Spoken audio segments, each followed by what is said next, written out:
네, 여러분 안녕하세요. 오늘 저하고는 여러분들하고는 한국판 뉴딜 정책에 따른 취업은 어떤 식으로 좀 준비를 해야 되는지, 도대체 뉴딜이라는 게 뭔지, 그에 따라서 IT 분야에서는 어떤 취업을 좀 더 해야 되는, 준비를 해야 되는지 가이드라인을 오늘 해드릴 저는 정광식이라고 합니다. 여러분 만나서 반갑습니다. 여러분 이렇게 생각이 드실 것 같아요. 선생님 저 듣도 보지도 못한 어떤 뉴딜이 뭔데요? 한국판 뉴딜이 뭔데요? 그게 내 취업하고는 무슨 상관이 있길래 지금 그 앞에서 그렇게 이야기를 해주시려고 하시는 겁니까? 라고 생각이 드실 겁니다. 근데 제가 단언컨대요. 여러분들이 앞으로 취업에 대한 방향은 이 두 가지, 국가에서 지금 현재 정책으로 내놓은 디지털 뉴딜과 그린 뉴딜, 이 두 가지에 대한 부분이 훨씬 더 이목을 집중이 될 것이고요. 그쪽에서 취업 기회는 분명히 더 많아질 거다. 제가 확신을 할 수 있을 것 같습니다. 아니 어떻게 그렇게 확신하나요? 라고 물어보실 수 있겠죠. 5년간 국가에서 160조 원에 가까운 돈을 쏟아붓기로 했어요. 뭐 얘기 그럼 다 했죠. 도대체 그러면 한국판 뉴딜이 뭔가요? 자, 그걸 알기 전에 제가 두 가지를 먼저 설명을 드릴 거예요. 첫 번째, 한국판 뉴딜이 무엇인 거고요. 그러면 도대체 그 뉴딜 안에서 채용 시장에 대한 변화는 또 어떻게 달라지는 것인지, 또 그 안에서 IT 기업에서는 취업할 수 있는 방법은 또 뭐가 있는지, 도대체 IT 기업이라는 건 뭔지, 이러한 부분들을 여러분들께 설명을 좀 드릴 겁니다. 자, 본격적으로 한번 볼게요. 이제 본격적으로 뉴딜 정책이라는 게 뭔지를 좀 설명을 드려볼게요. 왜 한국판 뉴딜이어야 되느냐? 자, 정리할게요. 한국판 뉴딜이라는 거는 원래 미국에 이런 게 있었어요. 미국에 1930년대 그 경제공황이 일어났습니다. 뭐냐면 세계대전 1차 대전 이후에 미국이 이제 갑자기 힘들어지는 거예요. 왜 힘들어지는 걸까요? 세계대전을 할 때는 미국에서 식량이나 이런 것들을 다 이제 전쟁하는데 거기다 다 됐어요. 그러니까 아무리 막 생산을 해내도 이제 부족한 계속 다 팔렸던 거죠. 계속 팔린 거예요. 그러니까 미국은 계속 이제 부자가 될 수밖에 없었던 거예요. 부자가 막 되니까 불화 그런 게 없었던 거죠. 근데 갑자기 세계 1차 대전이 갑자기는 아니죠. 종료가 됐습니다. 그러면 그동안 생산했던 어떤 모든 인프라들이 아무리 생산을 해도 팔리지가 않으니까 소용이 없는 거예요. 그때 이제 이렇게 하면은 우리가 다 망하겠다라고 생각이 들어서 그때 1930년도에 그러면은 국가에서 직접 개입을 해서 이 경제를 한번 살려보자라고 해서 미국에 있는 그 후버댐이라는 것을 이제 만들게 된 거예요. 후버댐. 그러면서 거기에 들어가는 모든 자원과 그 모든 것들을 통해서 경제를 다시 한번 살려보자라고 했고요. 그쯤에서 이제 이 정책에 대한 어떤 성공 여부는 다들 이제 호불호가 갈리기 때문에 어떻다라고 얘기는 할 수 없습니다. 저도 제가 경제 전문가는 아니니까요. 그렇지만 그걸 잘 버팀으로 인해서 제2차 세계대전이 또 왔습니다. 1차 세계대전이 끝나고 제2차 세계대전이 또 왔죠. 그때까지 잘 버텨준 건 또 사실이기도 하고요.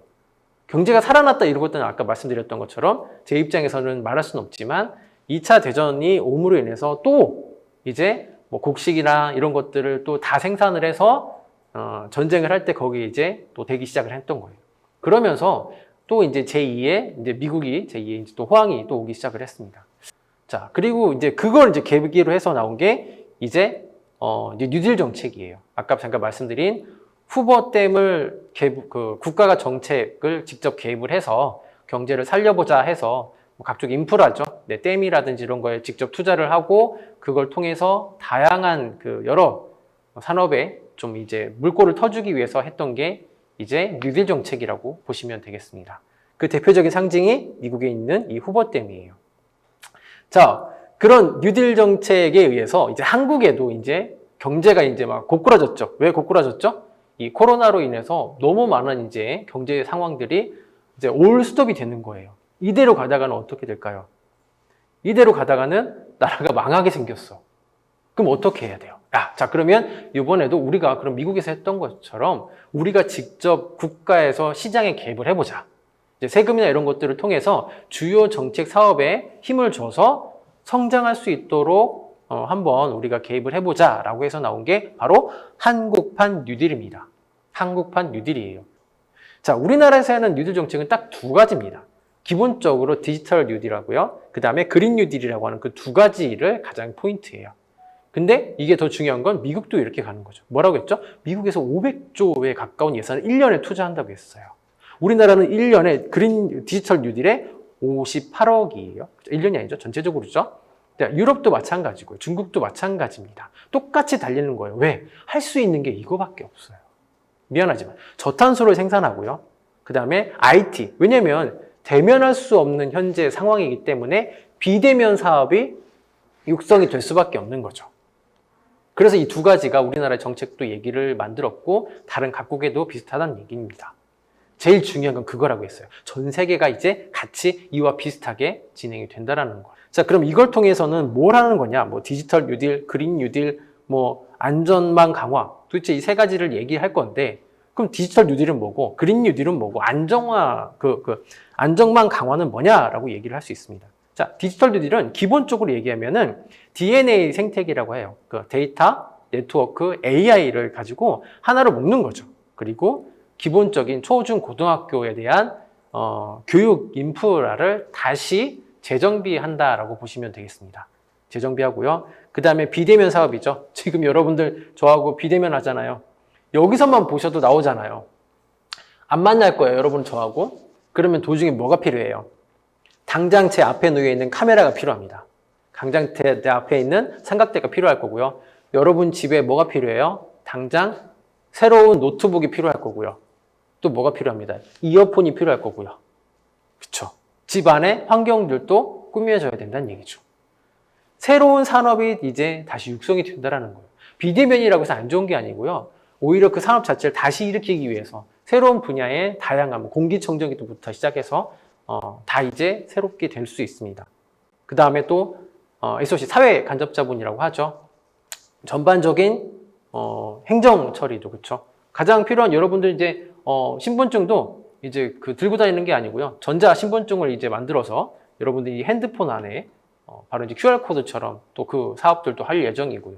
그 다음에 도로나 도시 건설. 그동안 이제 스마트 공장이라고 해서 공장 자동화가 있었지만 이제는 스마트 도시, 그렇죠? 스마트 도로 이렇게 해서 자동적으로 이루어질 수 있도록 기본적으로 만들어가는 게 바로 이제 디지털 뉴딜 사업이라고 보시면 돼요. 단적으로 얘기하면 옆에 있는 그린 뉴딜이라는 게 있죠. 이제 그린 뉴딜이라는 건 뭐냐면 저탄소예요. 더 이상 이제 가스나 석탄을 사용하지 않고 혹은 전기 에너지를 통해서 풍력 에너지를 통해서 여러분들이 에너지 자체를 바꾸겠다는 얘기죠. 근데 이게 지금 투자를 했을 때 단기간에 이게 나올까요? 그치, 단기간에 나오기는 힘들어요. 갑자기 우리나라, 그러면 문 대통령이 갑자기 전기차 내년부터 만들어 이게 나와요? 아니야. 이건 전반적으로 기술적인 측면에서 되게 많이 힘든 부분이라고 볼 수 있겠죠. 분명히 장기적인 연구와 투자가 필요합니다.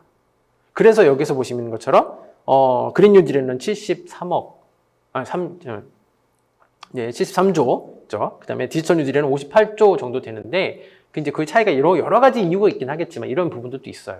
두 가지가 이제 그 디지털 뉴딜이라고 그린 뉴딜이라는 게 있는데 이 두 가지 자체를 다시 한번 정리해서 이제부터 설명을 좀 드려보도록 할게요. 자, 그와 같은 비슷하게 이런 부분들도 있습니다. 바로 화상회의 플랫폼을 제공하는 그 줌이라는 거 있죠. 여러분들이 유튜브를 활용하듯이 교육 시스템인 줌이라는 게 바로 이제 4분기 1분기였죠. 1분기 때 매출이 169%나 올랐다고 하죠. 저도 이제 그 관련된 주식을 좀 사보고 싶었는데 너무 늦었더라고요. 그리고 자, 아마존도 마찬가지예요. 아마존도 코로나 확산 이후에 원래 아마존에 아실 거예요. 몇 년 전만 해도 이게 공장의 어떤 물류 시스템도 자동화하고 이런 부분을 하면서 직원을 자르려고요. 그 관련된 직원에 대한 재교육이 들어갔던 곳이에요. 사람들을 자르려고. 근데 그 어마어마한 사람들을 자르려고 했는데 이게 지금 뭐냐면 사업이 바뀌면서 이 코로나로 인해서 오히려 11,000명을 증원 계획을 세웠다는 거죠. IT 사업들도 그동안 이제 관련된 이것도 안 되고 저것도 안 되고 이런 여러 가지 법들이 있었는데 그런 것들을 좀 제도를 개선함으로 인해서 다양한 사업들이 이제 할 수 있다라는, 조금 더 이제 늘어났다라는 거죠. 그 사업들이 늘어나면 당연히 뭐가 늘어날까요? 일자리가 늘어나겠죠. 마찬가지예요. 자, 여러분 네이버 꼭, 근데 물론 이제 여러분들이 가고 싶은 기업일 수도 있습니다. 혹은 이제 관심이 없는 친구들도 있긴 하겠지만 분명히 한 번쯤은 네이버라고 했을 때는 한번 가보고 싶다라는 걸 생각이 들 거예요. 근데 이제 타이밍이 조금씩 오고 있는 거죠. NHN이든 네이버든 카카오든 이쪽 사업들은 계속 커지기 때문에 IT 사업 쪽들은 계속 커질 거기 때문에 여러분들도 도전을 해볼 수 있다라는 겁니다. 그러면 이제 물어봐야죠. 선생님, 저는 IT와 전혀 관련이 없습니다. 관련 없는 문과생이에요. 프랑스어 전공했습니다. 할 수 있을까요? 여러분 오히려 잘 보세요. 물론 이제 두 가지 측면이 첫 번째, 문과에서 이 IT 쪽으로 온다라는 자체가 힘들 수도 있습니다. 취업이 잘 안 되는 건 사실이기도 해요. 근데 IT 쪽으로 넘어오면 철저하게 실력 위주예요. 한 번은 해볼 만하다는 얘기죠. 뭐를? 여러 가지 언어나 뭐 하다못해 통계 프로그램이든 R이든 이런 것들을 좀 배워보시면서 나한테 맞는지 안 맞는지를 한번 해볼 수 있다라는 거죠. 왜? 앞으로는 IT나 인공지능이나 이런 부분이 어떤 이런 지식이 기본적으로 같이 함께 가미가 될 거기 때문에 그거 없이 모르고는 진행할 수는 없다라는 거죠. 자, 우리 경제적인 측면을 한번 볼게요. 자, 이제는 이런 경제적인 측면이 우리만 위기가 온 게 아니고 말씀드렸듯이 전 세계에서 같이 위기가 왔습니다. 위기를 극면할 수 있는 거는 이제 당연히 이러한 국가적인 사업에서 해줬을 때 하는 거죠. 말씀드렸듯이 국가 사업에서 돈을 왔을 때 어떤 큰 사업이 있을 수 있는 게 아니고요. 그 사업 자체를 좀 더 확장할 수 있도록 도움이 되는 거였고, 그리고 민간 사업, 비대면 사업 하면 솔직히 IT죠. 그 IT, 즉 IT 안에서 5G 뭐예요? 고속도로 깔았죠. 그 다음에 뭐예요? 이 컴퓨터와 네트워크 보안이라든지 성능을 향상할 수 있는 이런 사업들이 앞으로 성장할 수밖에 없습니다. 자, 그럼 여러분들이 생각해 주셔야죠. 그러면은 IT 사업 쪽을 했을 때 소프트웨어로 할 건지 아니면 하드웨어로 갈 건지, 거기에서 내가 할 수 있는 건 뭔지, 이제 이런 부분들이 이제 감이 잡으시면 돼요. 자, 조금 더 볼까요? 바로 코로나 전과 코로나 후에 대한 모든 것들이 바뀌었죠. 즉 일자리도 마찬가지예요. 지금 아니 선생님 저희 지금 비대면이고 요즘에 코로나 때문에 뭐 채용 공고도 별로 없고 있어봐야 공공기관 몇 개밖에 없는데 지금 뭔 소리 하냐고, 뉴딜 정책에서 지금 아무리 뭐 돈 투자해봐야 나한테 실감이 안 오는데 뭔 소리 하는 겁니까? 자, 근데 하지만 이제 일자리는 이제 비대면 쪽으로는 계속, 즉 IT 쪽으로는 계속 늘어날 수밖에 없는 거죠. 뭐 비대면 화상이든 여러 가지 방면들에서 하다못해 지금 여러분들이 화면을 보고 있는 제 이제 표정이나 이런 것들을 다 읽어낼 수 있는 그런 프로그램이라든지 여러 가지들도 함께 나올 수 있다라는 거죠. 그리고 이제 비대면이라고 하는 그런 측면에서의 사업이고요. 자, 그 다음에 친환경이에요. 친환경.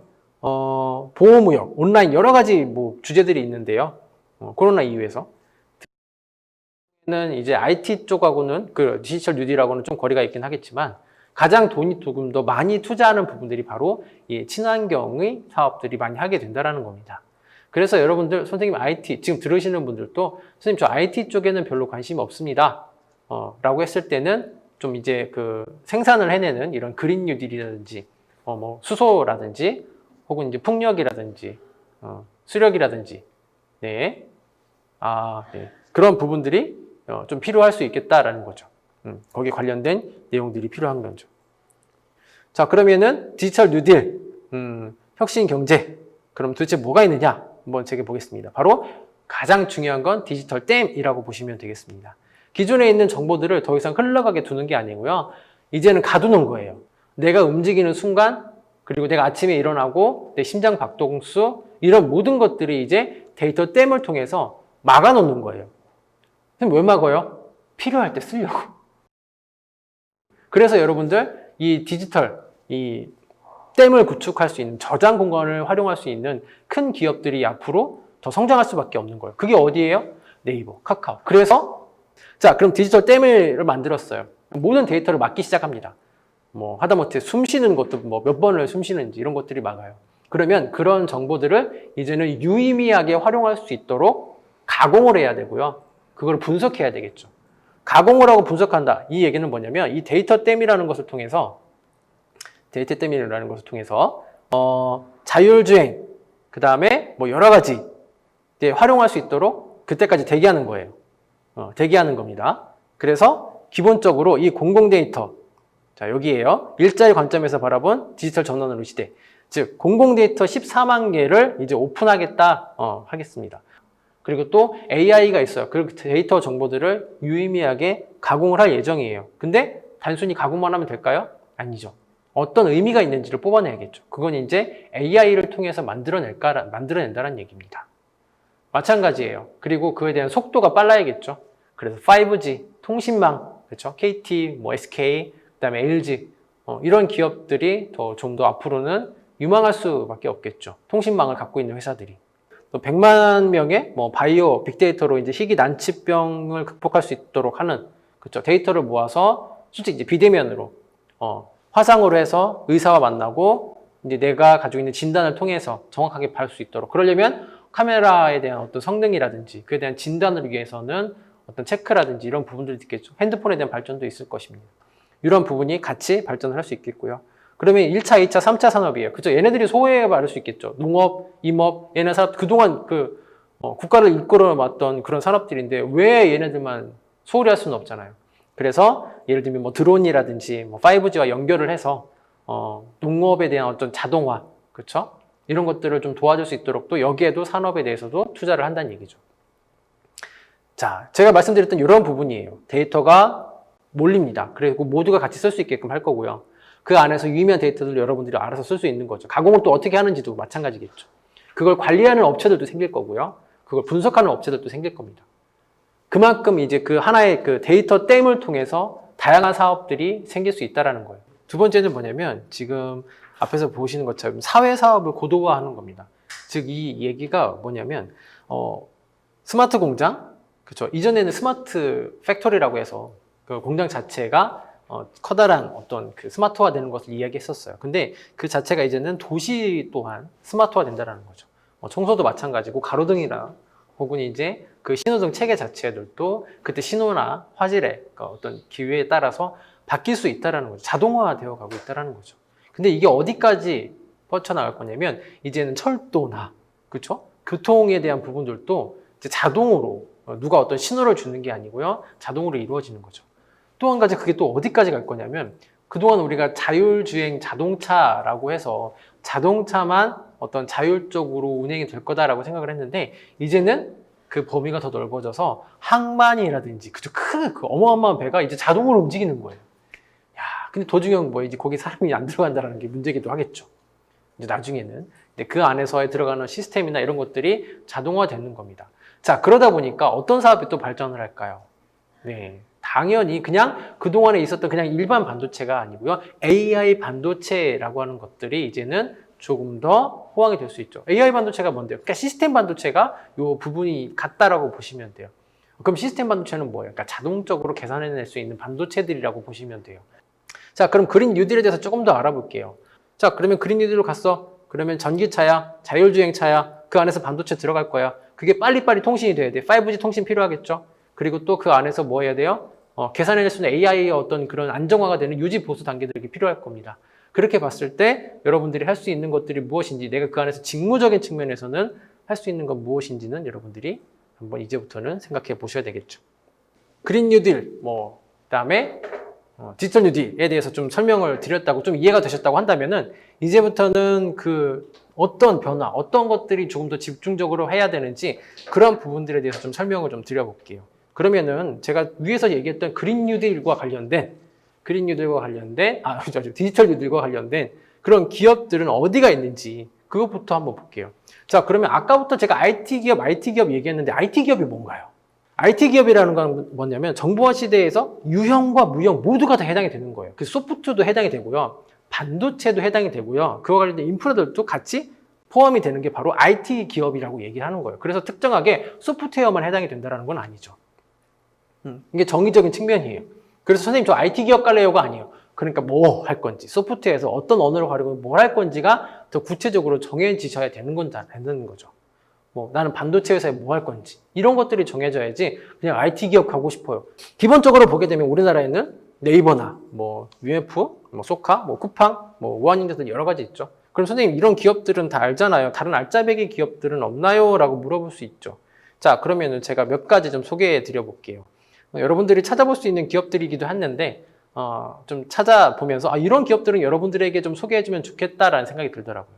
쭉 보시면은 그다음 KG 이니시스, 뭐 NHN, 사이버 결제 이런 기업들은 뭐 하는 기업들일까요?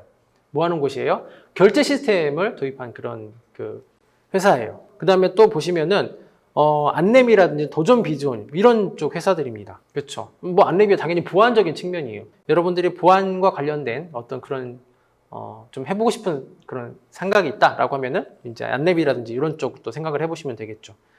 자, 그거와 관련돼서 또 이제 KMW도 있었죠. 통신 장비와 관련된 업체인데 특허를 가지고 있는 그런 기업이에요. 자, 그런 교통 정리를 해주는 그런 시스템, 즉 신호등 시스템 비슷하게 만드는 곳이 바로 파이어링크라는 그런 회사들도 있습니다. 또 한 가지가 자, 이제는 아웃소싱이에요. 뭐 소위 말하는 물고 들어온다고 하죠. 물고 들어온다고 하는데 거기에 대표적인 게 뭐 S넷, 그러니까 삼성에서 나와서 한 그런 기업이에요. 그래서 한 매출 한 40% 이상이 이 S넷에서 삼성 거를 좀 관리를 하고 있고요. 자, 그거 이외에 플리토라는 회사들도 있어요. 뭐냐면 이거는 언어화를 다시 번역해준다라고 하는 그런 회사라고 보시면 되겠습니다. IT 개발자가 되기 위해서는 취업 준비 방법 뭐가 필요할까요? 라고 했을 때 기본적으로 여러 가지 방법이 있겠죠. 학원을 다니거나 학과를 나오거나.